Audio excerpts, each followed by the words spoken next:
हूं असदुद्दीन ओवैसी साहब को इंडियन मुस्लिम्स के पॉलिटिकल लीडर बनने की कोशिश कर रहे हैं। अगर आप मुझे पसंद नहीं करते तो किसी और को खड़ा कर लो मेरे भाई, मगर कोई तो हो जो तुम्हारी लड़ाई लड़ सके। महतरम नाज़रीन, अस्सलामु अलैकुम व रहमतुल्लाहि व बरकातुहू। वाकई महमूद मदनी साहब पागल हो चुके हैं।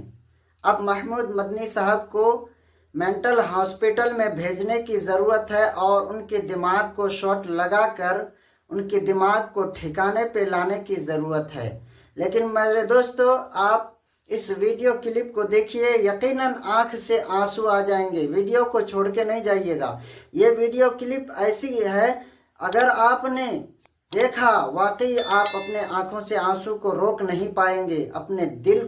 आपके दिल को दहला देगी ये वीडियो। आप इस वीडियो को देखें। महमूद मदनी साहब किस तरह से भाषण दे रहे हैं असदुद्दीन अवैसी साहब के खिलाफ में। वो उसका कहना है कि मैं असदुद्दीन अवैसी को अपना लीडर नहीं मानता और ना ही उसको लीडर बनाना चाहिए। दूसरी तरफ एनआरसी के मुद्दे को लेकर के भूख रहे हैं और राम श्री कृष्ण को अपना लीडर समझते हैं, अपना हाकिम समझते हैं। मोहतरम नाज़रीन, वीडियो में बने रहें और सबसे पहले आप दिल को थाम कर शांति से सब्र के साथ इस वीडियो को देखें और वीडियो को ज़्यादा से ज़्यादा दबाकर शेयर कर दें हर भाई के पास। यह आपकी जिम्मेदारी है, हर भाई तक इस वीडियो को पहुंचाना। बहुत ख़ास वीडियो है मेरे दोस्तों अजीज़ों। चलिए पहले सुनते हैं महमूद मदनी के उस क्लिप को, उसके बाद फिर मैं आपको असदुद्दीन अवैसी साहब का एक बयान सुनाने वाला हूं। फिर महमूद मदनी साहब के दो और क्लिप हमारे पास बहुत ही ख़ास है, इसलिए मैं कहता हूं कि इस वीडियो को छोड़कर बिल्कुल ना जाना और दबाकर वीडियो को शेयर करना। सुनते हैं उस वीडियो क्लिप को। कि मुसलमान बहैसियत मुस्लिम के अपना कोई पॉलिटिकल लीडर बनाए, इसका विरोधी हूं और इसको मैं मुसलमानों की मुखालिफत समझता हूं। मैं उनको बहुत अच्छा आदमी मानता हूं असदुद्दीन ओवैसी साहब को, लेकिन यहाँ पर मैं उनसे बिल्कुल डिसएग्री करता हूं कि वो मुसलमानों के इंडियन मुस्लिम्स के पॉलिटिकल लीडर बनने की कोशिश कर रहे हैं। इसको हम कामयाब होने नहीं देंगे किसी को, बिल्कुल नहीं होने।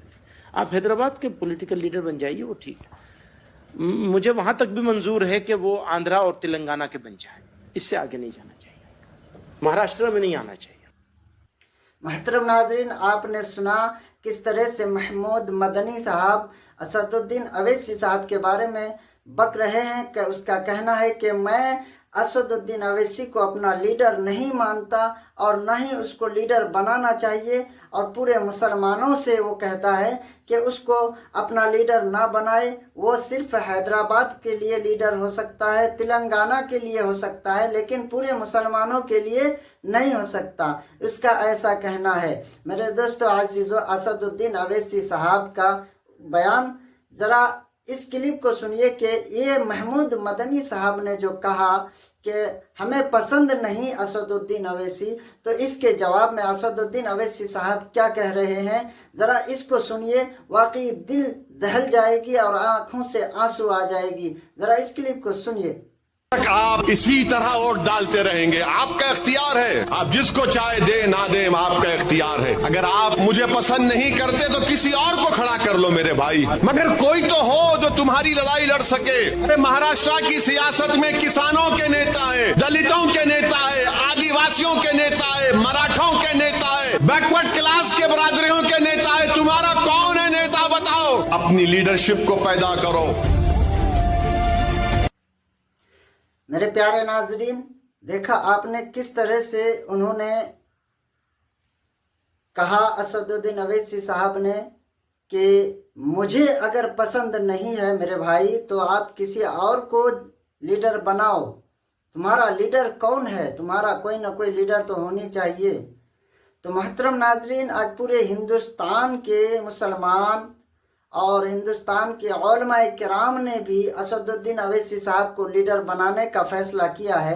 अब एक महमूद मदनी जो अपने आप को कहता है कि मैं नहीं मानता, तो कोई बात नहीं। एक महमूद मदनी के ना मानने से हमारा कुछ नहीं होने वाला, क्योंकि महमूद मदनी न कभी हमारा था, न कभी है, न कभी रहेगा।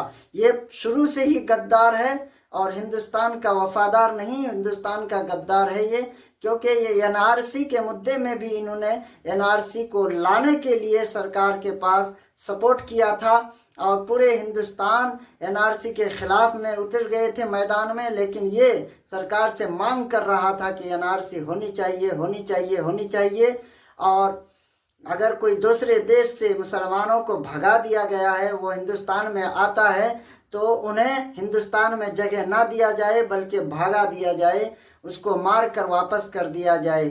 آپ ذرا اس کلپ کو سن لیجئے، محمود مدنی صاحب کے بہت خاص ہے، اس کو ضرور سنیے شانتی کے ساتھ۔ ملکوں میں رہنے والے غیر مسلم اگر اپنے آپ کو انسیف محسوس کر رہے ہیں اور وہ انڈیا میں آنا چاہتے ہیں تو انڈیا کو انہیں اپنی سٹیزنشپ کا ان کے لیے کھولنا چاہیے، ویلکم کرنا چاہیے، ان کو دینا چاہیے۔ اصل اشارہ جو ہے وہ سٹیزنشپ امینڈمنٹ بل جو آیا ہے اس کو لے کر کے ہے، اس میں ٹھیک ہے، مجھے اس کے اوپر کوئی بہت زیادہ اعتراض نہیں نظر آتا ہے، مجھے ذاتی طور پر، ہمارے بہت سارے بھائیوں کو ہے اس پر اعتراض، لیکن مجھے بہت زیادہ اعتراض نہیں نظر آتا ہے اگر چند لاکھ یا 20 لاکھ 30 لاکھ 50 لاکھ لوگ پڑوس کے ملکوں سے یہاں آ جائیں اور ان کو وہ کر لیا جائے تو کوئی حرج نہیں ہے، لیکن اگر کوئی مسلمان یہاں ہے تو کیوں آئے گا؟ اپنا ملک چھوڑ کر مسلمان اپنے ملک کا چھوڑ کر یہاں میرے ہاں کیوں آئیں گے؟ نو، مجھے کوئی مسلمان نہیں چاہیے یہاں، مجھے نہیں ضرورت ہے کسی مسلمان کی، باہر سے کوئی نہیں آنا چاہیے، بالکل نہیں آنا چاہیے، بلکہ کوئی مسلمان اگر اس طرح سے گھسپیٹیاں بن کر کے یہاں آئے تو ہمیں اور آپ کو سب کو مل کر کے اسے نکالنا چاہیے۔ کیوں؟ یہ اپنی سوچ کو ہمیں بدلنا ہے، اس طرح ہندو مسلمان میں نہیں بانٹنا ہے۔ پر مسلمان کیوں آئے گا مسلمان ملک چھوڑ کر کے؟ بھئی مسلم اکثریتی ملک ہے نا، بنگلہ دیش ہے، پاکستان ہے، افغانستان ہے، وہاں سے کوئی مسلمان کیوں آئے گا؟ کیا ضرورت ہے مسلمان کو یہاں ویلکم کرنے کی؟ نہ آپ کو ضرورت ہے نہ مجھے ضرورت ہے۔ اب جس طرح سے آسام میں 12 لاکھ نان مسلم این آر سی سے باہر ہو گئے ہیں تو یہ فیصلہ آسام کے لوگ کریں گے نا، آسام کے لوگ کریں گے کہ انہیں رکھیں گے یا نہیں رکھیں گے۔ میں کیوں ہوتا ہوں اس میں بولنے والا کہ ہاں رکھو یا نہیں رکھو؟ نو، مجھے کوئی ضرورت۔ میرے پیارے ناظرین، آپ نے سنا، اب آپ فیصلہ کیجئے آپ کا کیا رائے ہے، کیا آپ ابھی بھی محمود مدنی کے ساتھ کھڑے رہیں گے یا اسد الدین اویسی صاحب کے ساتھ کھڑے رہیں گے؟ آپ یہ ضرور بتائیں کہ آپ سپورٹ کس کا کریں گے، اسد الدین اویسی کا یا پھر محمود مدنی کا؟ آپ ضرور کمنٹ میں بتائیں، یہ کمنٹ میں آپ کا بتانا بہت ہی ضروری ہے، کیونکہ آپ کے کمنٹ سے ہی ہمیں معلوم پڑتا ہے کہ کتنے لوگ اسد الدین اویسی صاحب کے سپورٹ میں ہیں، تو ہماری طاقت اور زیادہ ہو